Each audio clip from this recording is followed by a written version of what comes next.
said, "Thou shalt not suffer a witch to live," meaning you kill them. And you can't kill them if there are none. I mean, it's ridiculous. This whole thing is an ahistorical remark. It had nothing to do with the truth. And I could develop a campaign tomorrow morning in this country, probably in a number of other countries, which would be based upon the idea that we are being invaded by weird, strange spirits from underground who have in their power a certain number of people who are going to get you if you don't watch out. I just wrote a screenplay of The Crucible for a movie that's supposed to be done in Hollywood. And in the movie, it's possible to widen out the whole canvas far more than I could on the stage. And one of the characters who I found to be very, very interesting was Judge Danforth. But I was able to introduce a counter-judge in the movie, which I was not able to do on stage. Judge Sewell, who was based on a real character. These men were in a peculiar position, which I find very interesting. Both of them, the judges, were very well-educated people. The fact that they'd gone to Harvard is incidental, but they knew what there was to be known in that era as intellectuals. And they were very sophisticated people. They were not, these guys came out of Boston, they were not local yokels. They had a choice. They could disbelieve the whole thing, or they could believe it. Unlike some of the local judges and local lawyers who were swept up in themselves, had local loyalties that they had to sustain and so forth. Judge Sewell became a bit of an alcoholic during this whole thing, and later on wrote a book in which he begged the dead to forgive him. And I believe, I know some of his descendants today who have informed me from local lore and from letters that he knew pretty well that the whole thing was a fraud at a certain point. He didn't in the beginning, but that at a certain point he knew, and he simply didn't have the stamina to stand up against the whole machinery of government, the King of England, who certainly believed he was the chief witch hunter of the era, that not only did he suspect these people were totally innocent, but that there was some failure in the ideology of the Christian ideology of the time. Now, this would be going against people like Coke, who wrote the basic common law statutes of the time that all the law students studied, the king, the great minds of the age. When people say there were no witches, they would have to confront everybody from the highest political level through the theologians and the church and everybody else. A couple of years ago, a church in a nearby town had to do an excavation underneath the church because it was sagging. They had to rebuild the foundation. There was no, it was built on stones, so the local contractor propped up the building and dug out underneath because they were going to pour a concrete foundation to keep this building from falling down. And he discovered some bones underneath the church.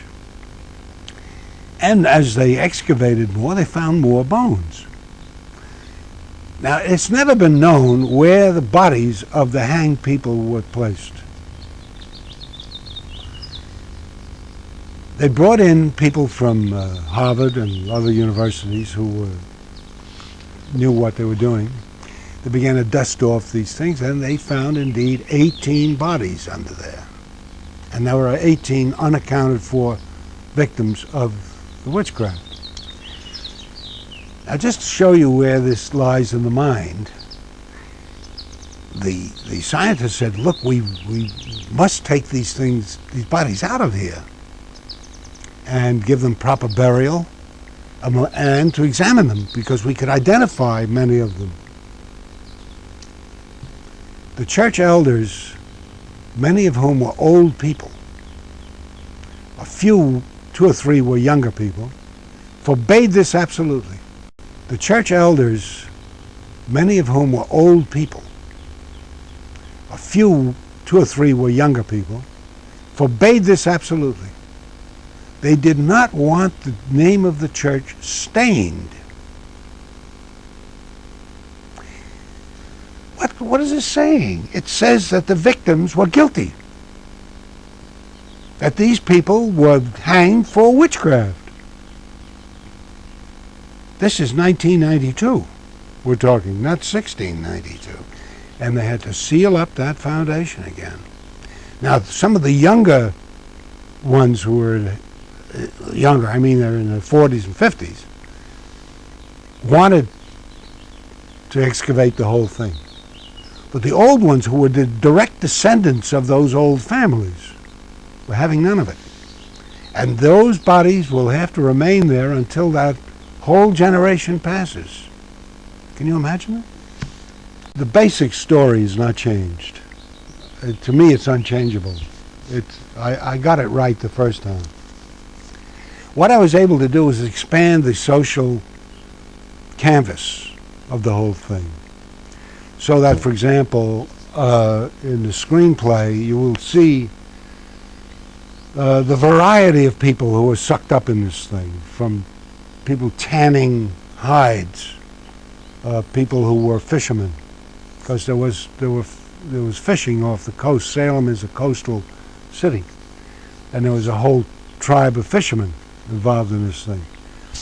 There were people who were basically military, who were fending off Indian attacks. Salem at that time was still subject to pirate invasions from the water. They'd just come in and steal everything. And they had military people around. As I say, I could now add to the judges. But best of all, I must say, was the physicalization of these hearings. Because now we can put 200 or 300 people in a meeting house. And when some of these marvels are being revealed, and you've just seen the isolation of this town. The town is in the forest. It's surrounded with Indians. And the ocean, from which there is also danger.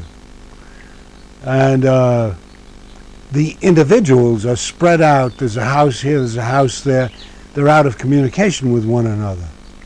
And now the greatest show on earth is taking place. The first excitement they've had in their lives. And they come into this meeting house, and the fever begins.